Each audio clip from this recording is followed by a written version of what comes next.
Buenas noches, otra vez aquí en el búnker trayendo cosas, situaciones y personas que os van a interesar. Pero antes de nada, primero, cabecera.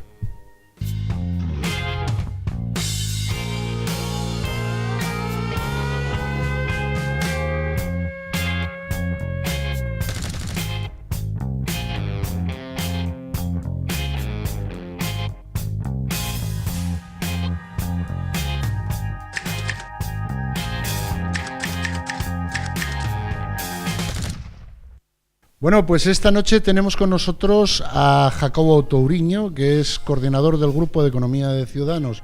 Buenas noches, ¿cómo estamos? Encantado, mucho gusto.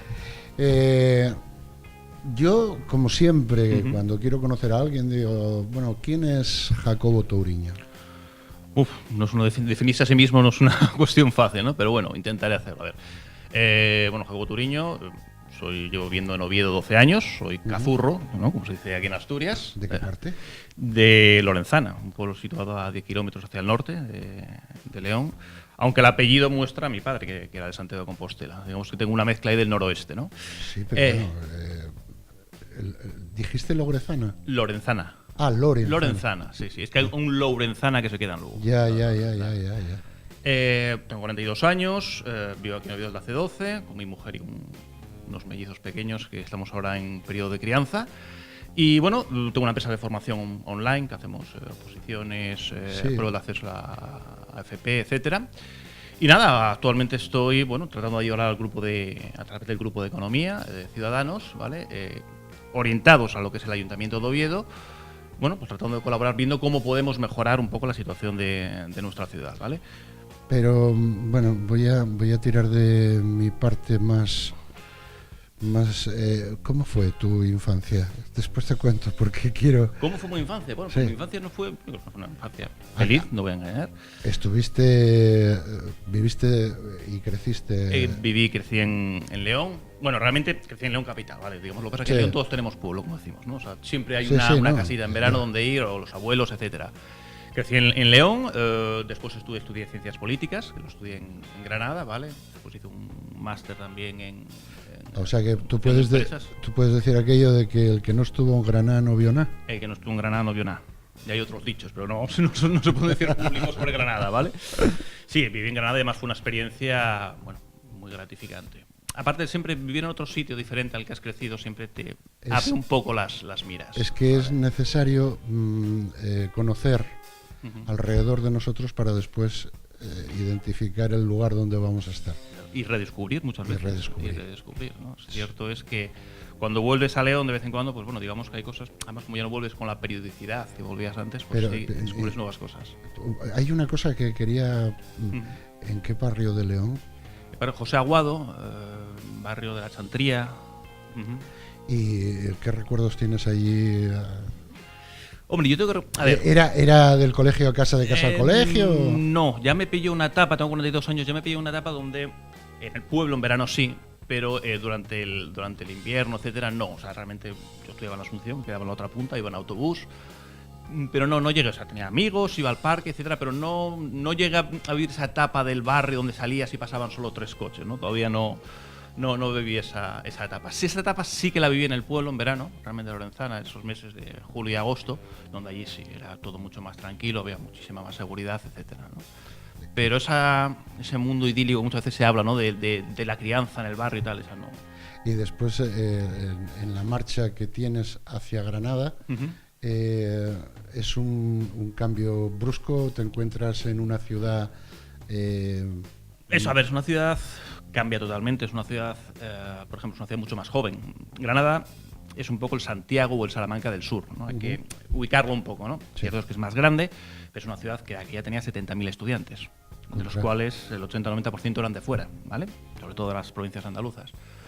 Y claro, el modo de vida, etcétera, cambia. Y sobre todo lo que es independizarte, ¿no? Pasar de la casa de tus padres a vivir en un piso, compartiendo, etcétera. Sí, qué peligro.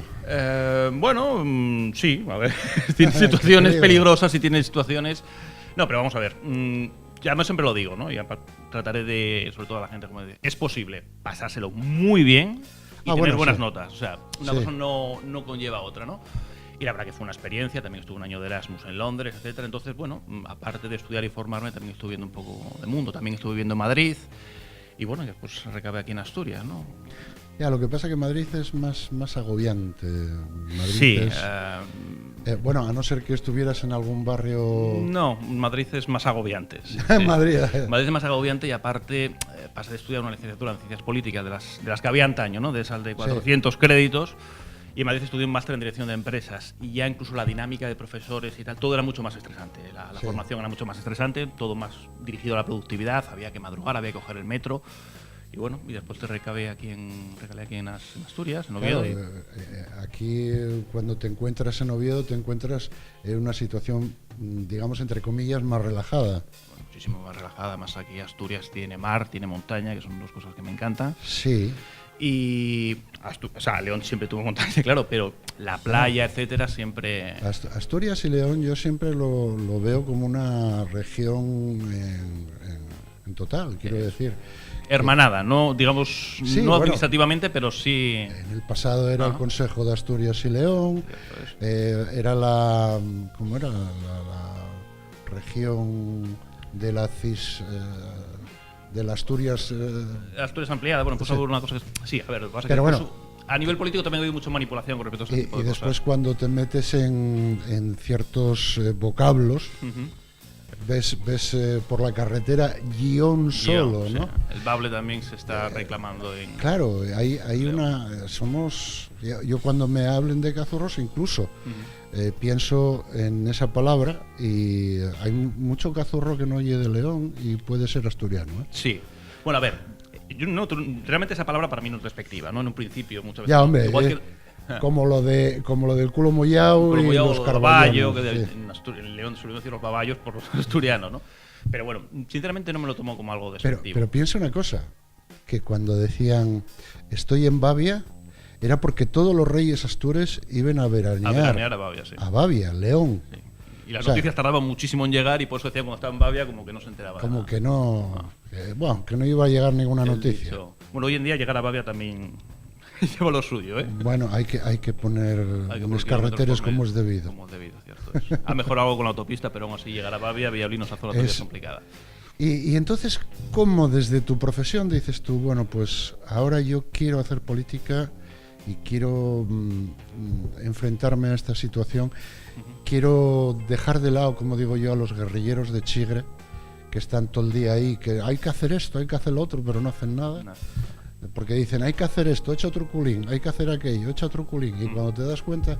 Vamos para acá, sí, eso es verdad. A ver, en primer lugar, viendo la política como una colaboración. A día de hoy estoy en el sector privado, estoy muy cómodo en el sector privado, pero sí que además Ciudadanos permite, evidentemente, lo que es una colaboración. Es decir, cuando militas en Ciudadanos no es en plan... No, primero nada más, las primeras preguntas que te hacen, ¿en qué grupo quieres trabajar? Economía, asuntos sociales, etcétera. Y lo que sí que te permiten es colaborar. Simplemente es pasar de quejarse a trabajar y a poner propuestas encima de la mesa. Hay mucho que hacer y creo que esa posición muchas veces victimista de es que todos los políticos nos roban. Hombre, vale, pues si es así, trata de mejorarlo. Es decir, actúa y trata de modificar lo que hay. La idea es actuar en vez de criticar. En vez de criticar y quejarse, vale. Lo que pasa es que, claro, lo de échame un culín conlleva muchos de estos trabajos, ten en cuenta que son trabajos que se hacen fuera, hay mucha investigación, hay que darle, como digo yo, los domingos por la tarde a la tecla, hay que meterse en internet, investigar, leer legislación. Y claro, muchas veces la gente es más fácil quejarse que trabajar para modificar. Pero habría que deciros a esta gente que también hay pues una satisfacción cuando ves que hay cambios y que tú tuviste parte. Parte, sí. Hombre, los cambios...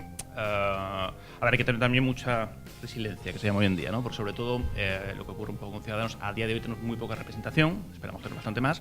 Entonces, por ejemplo, aquí en el Ayuntamiento de Oviedo, en enmiendas, en la oposición somos los que más propuestas y enmiendas, siendo solo 2, presentamos mucho más que el resto, pero claro, eso lleva muchísimo trabajo. Pero cierto es que poco a poco, aunque no directamente, indirectamente estás obligando a que el partido o los partidos que están gobernando por lo menos se muevan en cierta, o por lo menos se sientan vigilados, que no es malo, me explico, es decir, no hay que verlo como sentirse vigilado como algo negativo, sino como algo que te permite realizar tu trabajo mucho mejor. Y entonces, pues bueno, desde esa perspectiva yo creo que por lo menos estoy contento conmigo mismo, en vez de quejarme trato de moverme. Yo siempre digo a esta gente que poco a poco la vieja baleando el copo, y como dicen los italianos, piano piano si va lontano, y después dicen que hombre refranero, no lo digo. Desde tu posición, ¿qué te gustaría mejorar? A ver, me voy a centrar mucho en el área que manejo un poco, que es Oviedo, ¿vale? Y en el área de economía un poco, ¿vale? A ver, en el caso de Oviedo, Oviedo tiene un problema que es un problema general asturiano, ¿vale? Pero sobre todo es el problema del desarrollo económico, que su principal consecuencia es digamos, evidentemente el envejecimiento, ¿vale? El envejecimiento que tiene Oviedo es terrible. Muchas veces es un problema que se ha mirado hacia otro lado, básicamente porque es un problema a medio plazo, que al político muchas veces dices, bueno, lo que ocurra dentro de 8 o 10 años, es que a saber si estoy aquí o a ver si estoy hasta vivo. Sí, un poco como... Y creemos que la principal razón es la cuestión económica, ¿no? ¿Qué se puede mejorar? ¿Qué es mejorable? A ver, los datos, por ejemplo, del turismo en Oviedo, si vemos un poco cuál es el comportamiento a nivel nacional y qué es lo que ha ocurrido en Oviedo, es muy mejorable, ¿vale? Los ayuntamientos influyen muchísimo en la economía, aunque la gente no piense, porque tú vas a abrir un negocio y las licencias de apertura, esas tasas y esa fiscalidad que hay, dependen de los ayuntamientos. Es que es la primer puerta que te encuentras. Es la primera puerta que te encuentras. Entonces, hay mucha paralización de determinadas licencias, hay una fiscalidad que no siempre no está lo bien articulada que debería. Entonces, lo que es el desarrollo económico en sus diferentes áreas, y sin cerrarnos solo al turismo, sino que a otras muchas, esas son las principales preocupaciones que ahora mismo en las que estamos trabajando. Realmente trabajamos con subgrupos, ¿vale? Uno se encarga de fiscalidad, otro de presupuestos, otro de turismo, otro de creación de empresas, pero yo creo que es el gran empujón que debemos hacer a la ciudad de Oviedo, y además muchas veces el origen. A partir de eso podríamos mejorar los servicios sociales, podríamos mejorar el urbanismo, etcétera, porque evidentemente hay que crear actividad económica para poder recaudar impuestos y para poder realizar el resto de cosas. Es que si no plantes patatas, no hay patatas. Si no plantas patatas, no hay patatas. Y bueno, veo que hay un complejo abanico de mejoras, pero en tu prioridad por mejorar, ¿cuál sería? O sea, el primer plan de choque que tenemos, evidentemente, que lo estamos elaborando ahora mismo, además con expertos. Lo bueno que tiene también Ciudadanos es que contamos con la afiliación. Hay mucha gente que viene del sector privado, del sector público, muy relacionados con determinados sectores. Es el empujón del turismo y del comercio, ¿vale? Va muy de la mano, ¿no? Porque el aumento del turismo evidentemente aumentaría tal. Lo cierto es que aunque el aumento del turismo no generaría un aumento del comercio en toda la ciudad, pero sí en determinadas áreas, ¿vale? Entonces, evidentemente, es en lo que estamos trabajando ahora. Cómo poder mejorar el turismo en sus diferentes facetas. El turismo es muy, digamos, polifacético. Puede ser turismo de congresos, puede ser turismo de fin de semana. Nos tratamos de, en primer lugar, que aumente el número de visitantes, que aumenten las pernoctaciones, ¿vale? Sí, pero claro, estamos hablando de 365 días, no solo el verano. No solo el verano. Hombre, lo que pasa que, cierto, lo bueno que tiene Oviedo, o sea, su ventaja es su desventaja. Su desventaja es la climatología, ¿vale? Hablaba recientemente con una profesora inglés, británica, que vino la madre a verla y dice, bueno, el clima es exactamente igual que tengo en York, o sea, ahora mismo, es igual. Pero sí que tenemos otras, la gastronomía, la cultura, es decir, hay muchas cosas que ver en Asturias, y lo bueno que tiene Asturias, en cierto modo, es que permite esa desestacionalización del turismo. O sea, Oviedo puede avanzar mucho, aunque es un turismo de fin de semana, un turismo de congresos, es donde tenemos que ir. El turismo de playa, Asturias, tiene sus herramientas, pero no es además la focalizada en Oviedo. La idea del turismo dentro de Asturias es una idea muy práctica.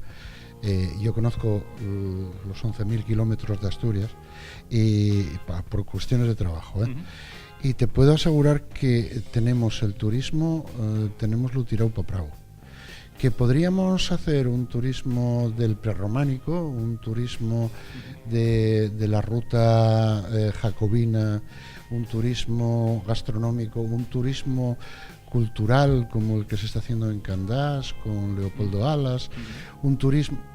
Podríamos hacer cualquier cosa y atraer. O sea, yo estoy cansado de decirlo. Vas a Estados Unidos y te encuentras un museo cada 30 o 40 millas en cada pueblo tal, y con que haya algo victoriano, ya aquello ya se llena. Pero aquí tenemos un prerrománico, si tenemos una fuente aquí. Sí, a ver, una fuente que tiene un montón de pero si siglos. no lo promocionas, si la promoción no está bien realizada, es decir, pero allí que volvemos a lo mismo. Quitáronos quitándonos la fabricación de barcos. Van a acabar con las minas, porque ya lo sabemos. Eso es crónica de una muerte anunciada. Van acabando con la ganadería, van acabando con la pesca, van acabando... Y quieren dejarlo para turismo, pero es que tampoco tienen ni idea de cómo gestionarlo. De cómo gestionarlo. A ver, en primer lugar, el turismo es una de las patas, ¿no? Evidentemente tiene que haber otras. Por ejemplo, yo creo que sinceramente en el sector agropecuario, lo que pasa que desde el punto de vista de Oviedo tiene una parte rural, pero es mínima, creo que todavía hay mucho margen de mejora. Es decir, nuevas marcas, nuevos productos, hay casos de éxito en toda España, ¿no? Y creo que Asturias tiene mucho potencial, todo lo que es la producción de alimentos, es decir, toda la producción de primera generación, claro. Generación, es decir.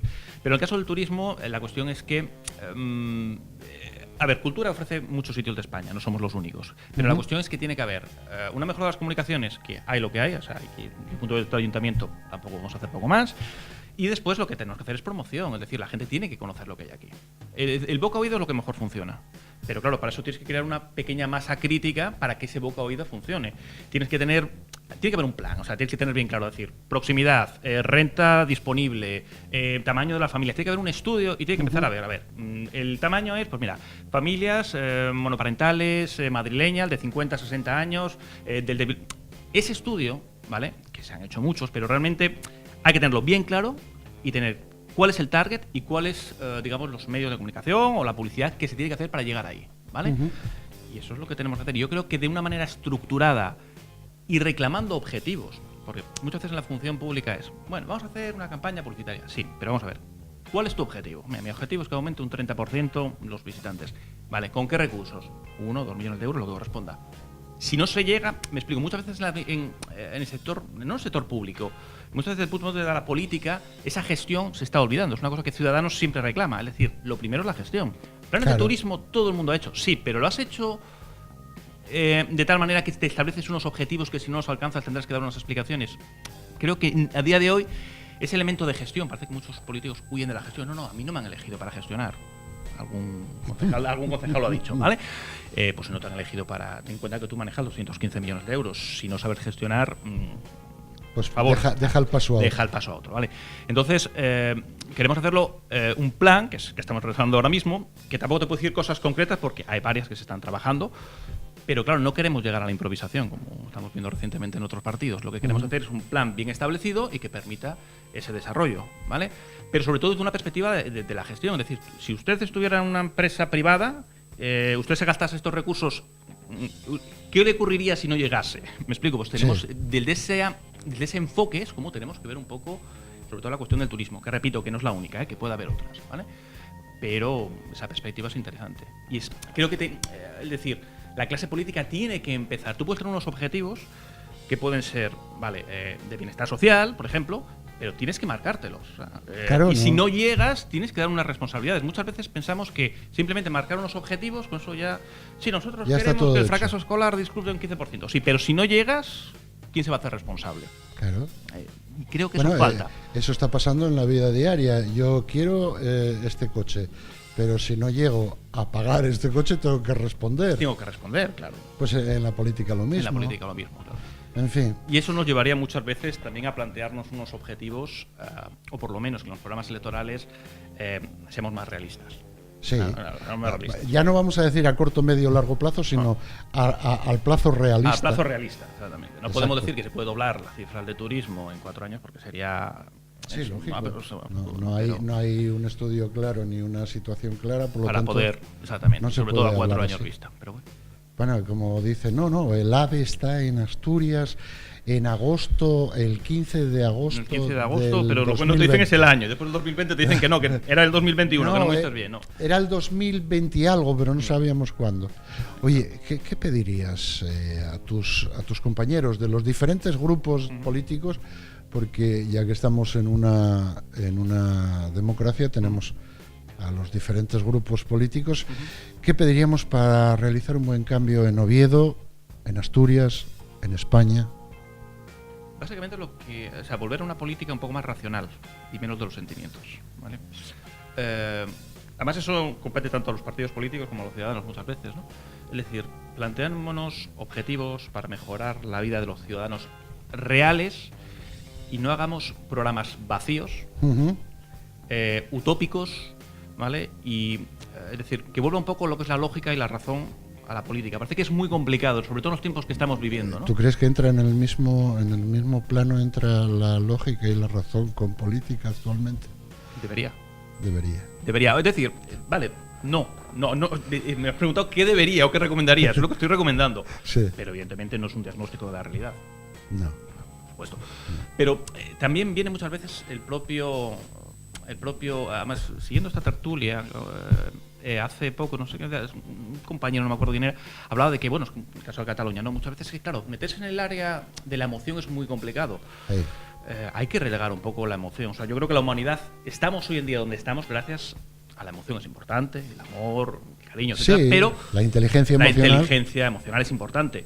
Pero en cierto modo la inteligencia es una palabra que está relacionada más con la razón, aunque sea emocional. También puedo explicar la racionalidad a la emoción. Acuérdate, tenemos un cerebro, pero está dividido en dos lóbulos. Uno es racional y el otro emocional. Emocional, sí. Me explico, pero en el sentido de que hay que establecer un poco más la racionalidad, yo creo, ¿no? Y yo creo que en política es como un área con el cual cada vez, con las redes sociales, etcétera, cada vez es más emotivo. Por eso están las fake news, etcétera, porque muchas veces es párate, piensa. Y eso, trata de aplicar un poco la lógica a los objetivos que te planteas, etcétera. Pues, compañero Jacobo, hasta aquí llegamos porque nos están diciendo que tenemos... Tocando la puerta, ¿no?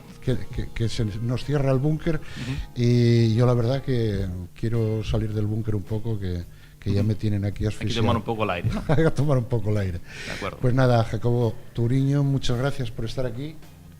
Un saludo. Espero que logres tus objetivos y que esos proyectos se hagan realidades. Vale, muchas gracias.